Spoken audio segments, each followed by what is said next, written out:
Before this rancher opened the door that night, he believed loneliness was his destiny. But when he saw the woman standing in the rain, her face bruised, her hands shaking, and a note pinned to her coat, his life was about to change forever. This isn't just a love story, it's a story about survival, secrets, and a promise that would be tested by blood and fire. If you believe second chances still exist, hit subscribe now, because stories like this don't come twice. The night Elias Crow found her, the wind was screaming across the Wyoming plains like it was warning him to turn back, yet he didn't, because ranch life had taught him long ago that some storms didn't come to destroy, they came to deliver something you didn't know you were missing. And as he latched the barn door and turned toward the house, he noticed a silhouette near the fence line, small, unmoving, swallowed by darkness except for the lantern glow flickering in his hand. And when he stepped closer, his heart clenched in a way it hadn't since his wife was lowered into the ground 7 years earlier, because the woman standing there was trembling, her coat soaked through, her cheeks swollen purple and blue, one eye nearly closed, and pinned to her collar with a rusted safety pin was a folded piece of paper that flapped weakly in the wind like a surrender flag, and when she lifted her gaze to him there was no seduction in it, no expectation, only fear layered over exhaustion so deep it looked permanent. Elias froze, not because he didn't know what to do, but because every instinct in him screamed that this moment would cost him something, yet he reached out anyway, slowly, the way you approach a wounded animal, and said the words that surprised even himself, "You're not alone now." And when she heard that, her knees buckled and she would have fallen into the mud if he hadn't caught her body frighteningly light in his arms, lighter than it should have been. And as he carried her into the house he realized the mail-order bride letter he'd agreed to out of loneliness had arrived, but nothing in those neat typed pages had prepared him for a woman who looked like she'd escaped hell rather than traveled toward hope. He laid her on the sofa beside the fireplace, the old log cabin creaking as the fire crackled back to life, and as warmth returned to her skin she whispered her name, Clara, before slipping into unconsciousness, and while he cleaned the dried blood from her temple and fetched water, his eyes kept drifting back to that folded note still clenched in her fingers, and when he finally opened it, his chest tightened as he read the shaky handwriting. "If you're reading this, please don't send me back.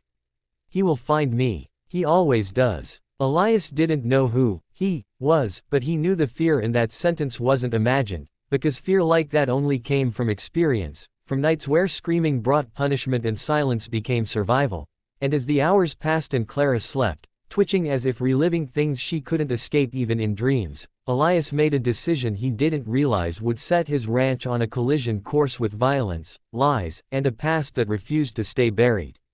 By morning her fever had risen, and when she finally woke she tried to sit up too fast, panic flaring in her eyes until she realized she was safe, or at least safer, and when he offered her food she ate like someone who hadn't trusted a meal in years, apologizing between bites as though kindness itself frightened her, and when he gently asked about the bruises she flinched so hard his heart cracked open, not from attraction but from fury, the quiet dangerous kind that men like him carried beneath calm exteriors, and she said only, "Please, I didn't come here for trouble."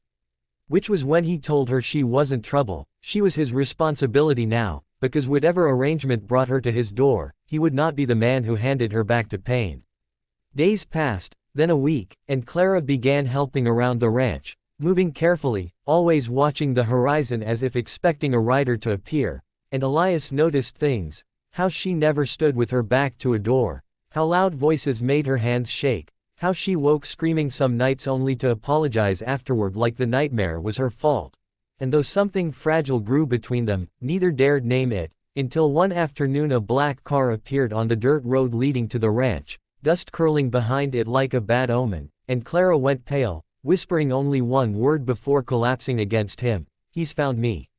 The moment the black car stopped near the fence line, the world seemed to narrow around Elias until all he could hear was the wind rattling the dry grass and the faint uneven breathing of Clara clutched against his chest, her fingers digging into his shirt as if he were the last solid thing left in the world. And when the driver's door opened and a tall man stepped out wearing a tailored coat far too clean for ranch dust, Elias immediately knew this was not some desperate husband searching for his runaway bride but something far more dangerous, because men who dressed like that didn't chase love. They collected obedience. And as the stranger walked forward smiling calmly, lifting his hands as if greeting an old friend, Clara whispered through tears that he wasn't her husband at all, that he was the man who bought her debts, who changed her name on documents she never saw, who smiled while breaking things that could heal and punished things that couldn't. And when Elias asked quietly who he was, the man answered for her in a voice smooth as oil, introducing himself as Victor Hale, explaining that Clara, or Elena, as he called her, belonged to him legally, that a signed contract existed somewhere far more powerful than a frightened woman's word. And when Elias replied that she was on his property now, Victor only smiled wider and said property recognized property, and that was when Elias felt something inside him shift from hesitation to resolve, because he had buried his wife with his own hands and survived years of silence afterward, and he would not watch another woman be dragged back into darkness while he stood breathing. Victor left that day without violence, but not without warning, promising he would return with lawmen, papers, and witnesses, and when his car disappeared into the distance, Clara finally collapsed, sobbing with a grief so raw it shook her entire body, confessing that she had been raised in foster homes, pushed into debt by men who preyed on desperation, and sold under the promise of marriage that became captivity instead, and when she learned of the mail-order program she had risked everything to escape, forging documents, stealing enough money for travel, knowing if Victor ever found her he would make an example of her. And as she spoke, Elias realized something chilling. Victor hadn't followed her by chance, he had been watching all along. That night Elias made another decision, one heavier than the first, and he told Clara that if Victor returned with papers, he would claim her as his wife, legally and publicly, and though her eyes widened in shock, he explained that the ranch registry already listed a pending marriage request, that one signature and a witness could change everything. And when she hesitated he told her he expected nothing from her, no affection, no bed, only trust, because sometimes marriage wasn't about love, it was about survival. They married 2 days later in front of the town clerk and an old ranch hand who owed Elias his life, and though Clara's hands shook when she signed, something steadied inside her when she wrote Crow beside her name, as if identity itself could be armor. Victor returned furious, flanked by deputies, but the law stood with Elias, and though Victor's smile vanished that day, his eyes promised something worse, and the threats began soon after. Dead cattle, poisoned water troughs, fires started near the far pasture, and still Elias refused to send Clara away, even when she begged him to, saying she wouldn't ruin another man's life, and he answered simply that his life had already been ruined once and rebuilt slowly, and he wasn't afraid to defend it now. As weeks turned into months, something unexpected happened between them, not passion at first but peace, the kind that grows quietly when fear loosens its grip, and Clara laughed for the first time one evening while feeding the horses, the sound startling both of them, and Elias realized he hadn't heard laughter on the ranch in years, and when winter came early and storms trapped them indoors, conversations deepened, hands brushed without panic, and the marriage that began as protection slowly became something dangerous, real.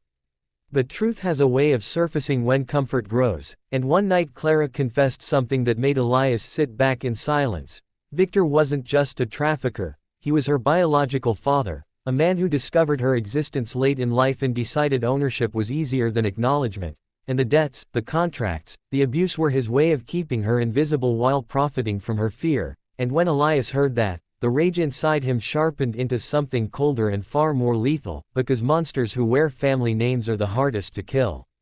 The final straw came when the barn burned at dawn, flames roaring high enough to light the mountains, and Clara was nearly trapped inside trying to free the horses. And as Elias dragged her out coughing and shaking, he saw Victor watching from the road, applauding slowly, and that was when Elias understood this would not end with paperwork or threats, it would end with blood, truth, or both.